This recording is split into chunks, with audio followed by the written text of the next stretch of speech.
Yan po yung bahay ni Beyonce. Kaso nga lang marami akong napansin. O kung makikita nyo po, nagkalat po yung mga basahan, yung mga ano, tas pagpunta mo po sa likod is parang ano, parang may giyera sa likod ng bahay.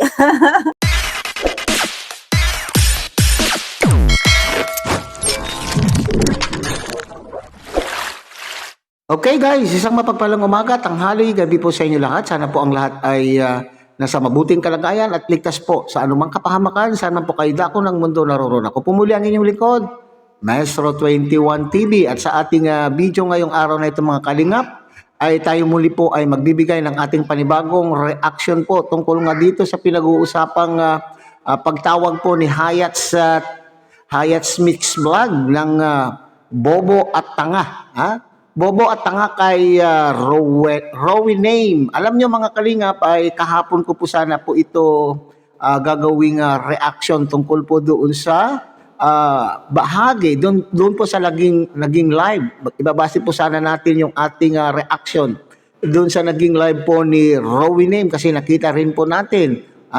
Kahapon sa content po natin kay tatay po ni Baby Beyonce ay nabanggit po natin na sabi ko doon ay may mga grupo na gusto talagang hindi makontento, na gusto talagang sirain ang samahan po ng EDC. At so ito na nga po yung video na yon, kung saan po ay siyang-siya, sayang-saya itong si Rowie Name na sinasabi po niya na mayroon daw po silang may magandang marites doon sa naging video po ni Kuya Bala. At ito yung video na ginamit natin kahapon. So dito naman po ay tinawag po niyang may giyera sa likuran po nila Beyonce. So yan po yung pinaka-focus po ng ating video or sa ating reaction ngayong araw na ito mga Kalingap. Pero bago po yan, tayo muna po ay magbibigay pugay sa ama at founder po ng Kalingap, Kuya Bal Santos Matubang. At ang kilikin po natin, Ate Edna Vlog, Kalingap Rob, Kalingap Dan, at syempre, kung bagong silip lang kayo, bagong dating lang po kayo sa ating munting channel, sana po ay inyo rin pong tangkilikin sa pamamagitan po ng pagbibigay nyo po ng like, share, and subscribe. At tuloy, pindutin na rin po ang notification bell. At nang sa ganun, tayo pa rin po ay magkita-kita at magsama-sama sa susunod pa pong mga reaction videos na ating gagawin. Likewise, mega shout out sa ating mga kasamahan po dyan sa teams sa Karepa, Kalingap Reactor Partner, sa pamumuno po yan ng ating presidente Javier De Leon aka Birador. Okay? So bago po tayo magpatuloy mga Kalingap ay tunghayan muna natin ang isang maikling video clip na ating nga pong kinuha po kay Rowie Name, at para masagot po yung katanungan sa thumbnail po natin na bakit tinawag na bobo at tanga itong si Rowie Name. So panoorin po natin mga Kalingap. Marami tayong mamamarites dito, Diyos ko Lord. Parang nabuhayan na naman ng mga pag-asa yung iba dyan pag narinig to, no? Mega love shout out sa lahat po ng Solid Reyna dyan. Maraming mabubuhayan dito. Mamilo, shout out, beautiful young lady. Hello, Ma'am Rowie Name. Shout out, Ma'am Edna Porras. Please do like and share yung live natin. Kasi maraming matutuwa sa vlog na ito. Okay? Sa live na ito. Kasi napaamin po itong si tatay ni Vinci, Kalingap ay ni Bal Santos, na kahit anong pilit nila na paaminin na nililigawan nga ni Edong itong si Vinci ay hindi daw makitaan ni ano po yung pangalan ni tatay ni Edong, ay tatay nitong si Vinci. Gusto na daw po na ligawan ni Edong ito si Vinci, pero hindi niya daw po maramdaman. Ma'am Princess Lynn, Okay, so mga Kalingap ito yung kaya pala sinasabi po niya na maraming magmamarites at marami daw natutuwa diyan sa vlog po na yan o dun sa live po niya na yan kasi ay nabubuhayan na naman daw po ng loob. Maraming mabubuhayan na naman daw po. Sino po yung tinutukoy po dito ni Rowie Name Wakwak mga Kalingap? Ano po yung sino po yung tinutukoy po niya dito? Yung mga reyna, yung mga mga grupo na kaalyado po niya mga kalingap na talaga naman pong noon pa man, maski sabihin na pong mayroon na pong EDSI, maski sabihin na po natin may EDSI ay ginigiit, ipinipilit pa rin po nila yung talagang gusto po nilang mangyari. At yun po yung gusto po ni tao o yung tao na gusto po nilang iparis kay Papa Joms. Kaya nga po sila po ay gumagawa ng mga paraan upang masira po ang EDSI, na noon pa man, alam po natin ay parating nambabas po sila sa mga live, nagpo-post po sila ng mga kung ano-anong mga negatibong post upang siraan lamang po itong si Baby Beyonce. So ito po yung tinutukoy po dito po ni Rowie Name mga kalingap, nitong mga grupo na kaalyado po nila, nakasama din po siya doon ay yung punto na sinasabi daw po iginigiit o ipinipilit daw po ni Kuya Bal na itong naligawan po ni Papa Eds itong si Baby Beyonce, pero napaamin daw po. Ito yung sinasabi ko kahapon sa aking content mga kalingap na ikinatutuwa ng grupong ito na itong si Tatay Beran ay wala daw pong nararamdaman o wala pa daw naman pong nakikita na itong si Papa Joms ay nagpaplanong ligawan po itong si Baby Beyonce. Kaya tuloy sabi niya, sabi niya, maraming maliligayahan, maraming matutuwa sa aking vlog.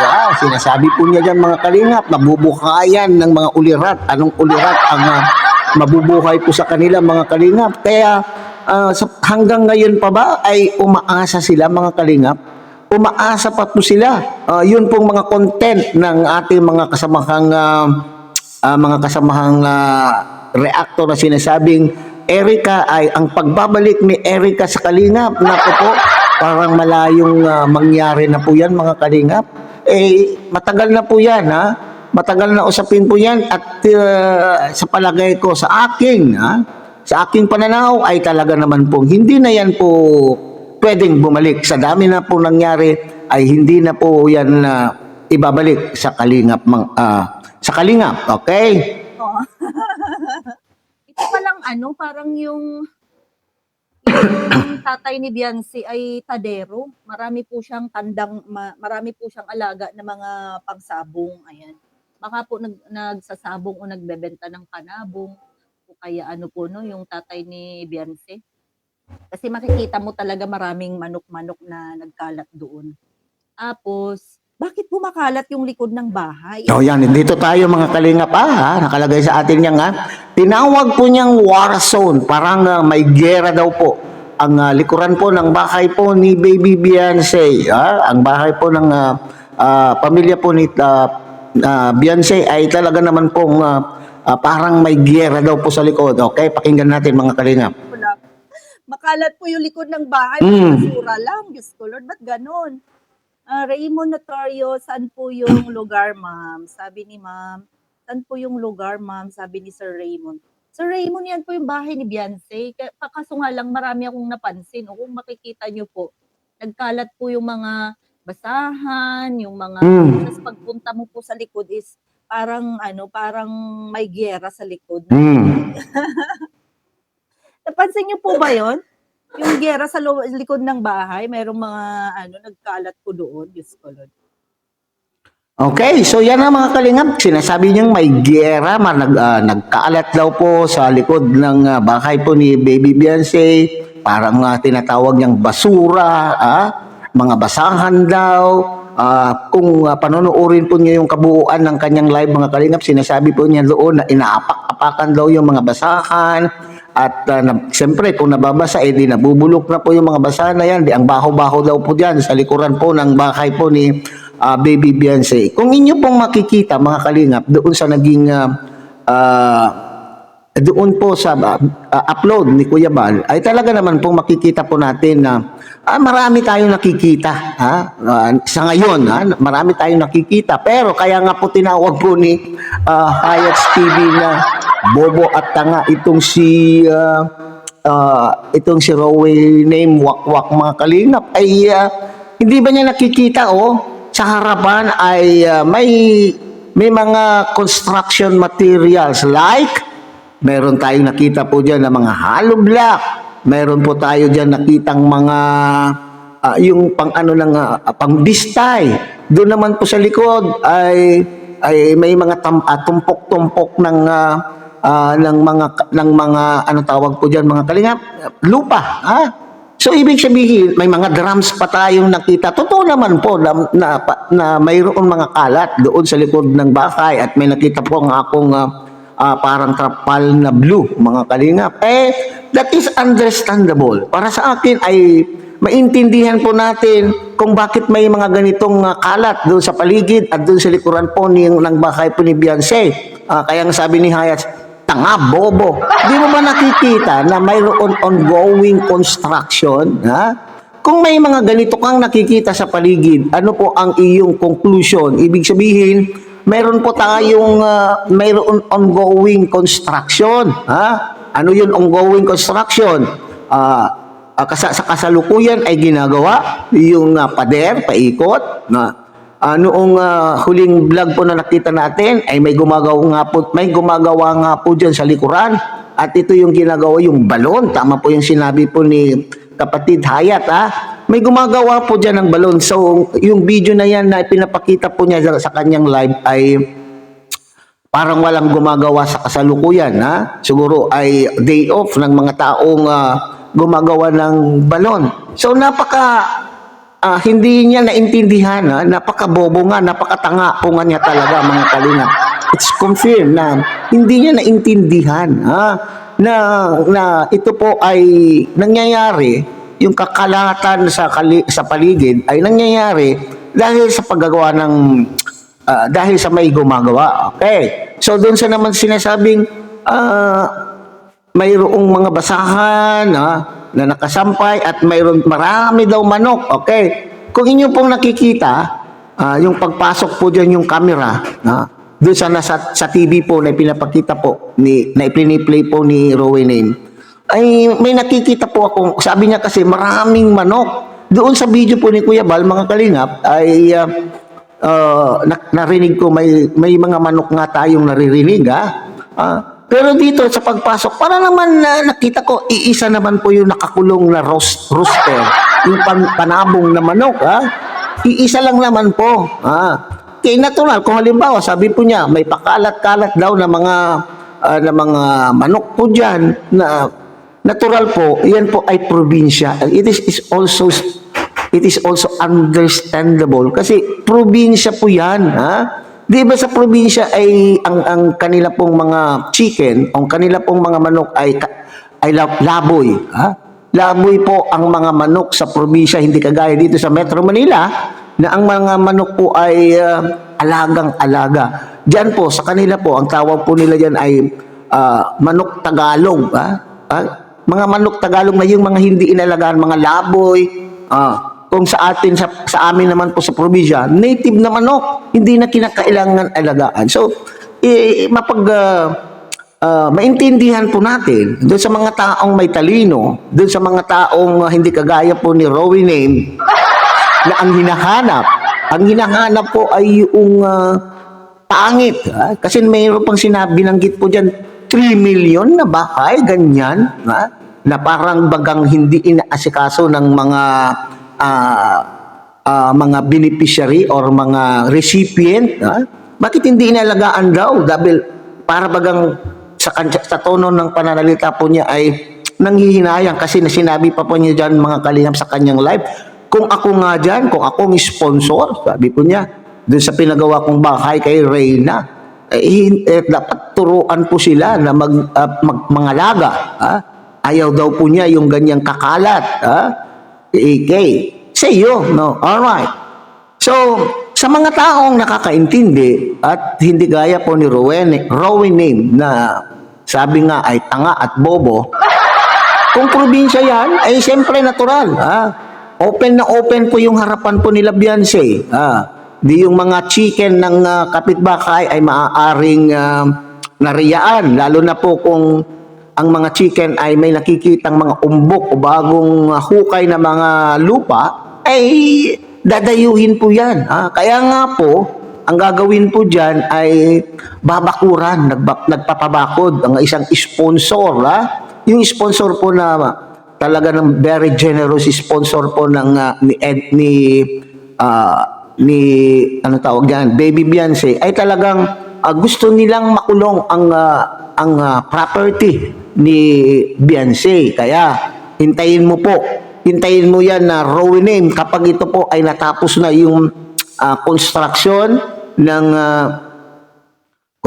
po ng balon, construction po ng palibot ng nabakod. Tignan natin, So ngayon, yung sinasabing na itong tatay ay sabungero, ano ang pakialam mo diyan, mga kalingap? Anong pakialam po ni Rowename? May tao talaga na mahilig, May tao na mahilig talagang mag-alaga ng mga hayop sa kanila pong bakuran, Kung maluwag-luwag nga lang ang aking lupain dito sa Metro Manila, mga kalingap, ay gusto ko rin pong mag-alaga ng native kasi napakasarap po yung native na manok. Kaya nga, ito nga pong si Kuya Bal, di ba yung bahay po nila noon na wala pang bahay po, itong si Rab, yung bagong uwi lamang po si Kalingap Rab mula po sa Metro Manila, di ba? Yung dating, yung lighthouse kung ginagawa pa lang po noon, kung inyo pong maalala, napakaraming aso doon sa ilalim, di po ba? So, mayroon po talagang mga tao na mahilig mag-alaga ng hayop. So, naintindihan mo yan, Rowename. Bakit? Doon sa inyo ba, sa probinsya po ninyo, walang nag-aalaga ng native manok? Alam ko. Ngayon ko lang nalaman na taga-Abra ka. Mas lalo doon maraming kalat na mga native na manok, So, masyado po siyang, ito yung, kung ating susumain itong mga sinasabi po nila, ay, ito yung talagang walang magawa, yung talagang tinitingnan lang po nila yung mali, Tinitingnan lang naman po yung mali, upang sa ganun ay may pampukol sa kalingap, at yung dito naman, particularly, kung itong, si Baby Beyonce, ang kanila pong pinupunteriya ay yung layunin nga, mga kalingap, na sirain po talaga dahil ayaw po nilang magkapalagayan po ng loob itong dalawang mag-love team. Okay? So, hanggang dito na lamang po tayo, mga kalingap. Muli, tangkilikin po natin Kuya Bal Santos Matubang, Ate Edna Vlog, Kalingap Rab, Kalingap Dan, at syempre, muli pinapakiusapan po kayo ng inyong pong lingkod na sana po ay inyo rin pong tangkilikin ang munting channel na ito sa pamamagitan po ng pagbibigay nyo ng like, share, and subscribe, at tuloy pindutin na rin po ang notification bell, at nang sa ganon tayo pa rin po ay magkita-kita at magsama-sama sa susunod pa pong mga reaction videos na ating gagawin. Muli, isang mapagpalang umaga, tanghali, gabi po sa inyong lahat. Mabuhay po kayo at God bless everyone.